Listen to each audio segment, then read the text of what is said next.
Mapambano dhidi ya udanganyifu hayawezi kufanikiwa ikiwa taasisi zitafanya kazi kwa kutengana. Ni muhimu sana kwa taasisi na wadau tunaopambana na adui huyu tubadilishane taarifa na tushirikiane kwa karibu zaidi. Tunahitaji kuongeza maarifa wakati wote na kuwajengea uwezo wataalamu wetu. Tunahitaji kutumia mbinu za kisasa za kuzuia, kupambana, kudhibiti, kugundua na kuchunguza makosa haya ya udanganyifu. Na tunahitaji kuimarisha matumizi ya uchambuzi wa taarifa, uchunguzi wa kimatibabu, uhusiano wa kimtandao, masuala ya forensic accounting and digital forensics. Zaidi ya yote, tunahitaji kujenga kizazi cha wataalamu wenye viwango vya kimataifa katika kuchunguza na kudhibiti udanganyifu. Ni umuhimu wa mpango mkakati wa kitaifa wa Tanzania katika kuzuia na kupambana na rushwa ambayo inaitwa NASAP4.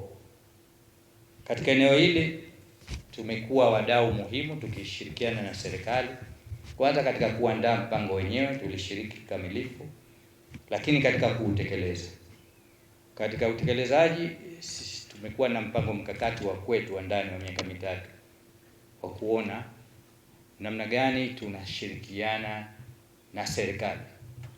Moja ya eneo ambalo tunalifanyia ni hili, kuweka program mbalimbali ambazo kwa ajili ya kutoa mafunzo.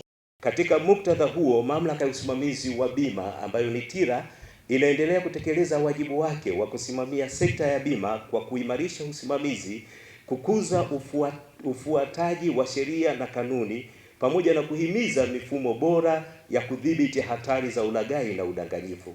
Sasa lengo letu ni kulinda maslahi ya wananchi na kuendelea kujenga imani katika sekta ya bima kama nguzo muhimu ya maendeleo ya uchumi.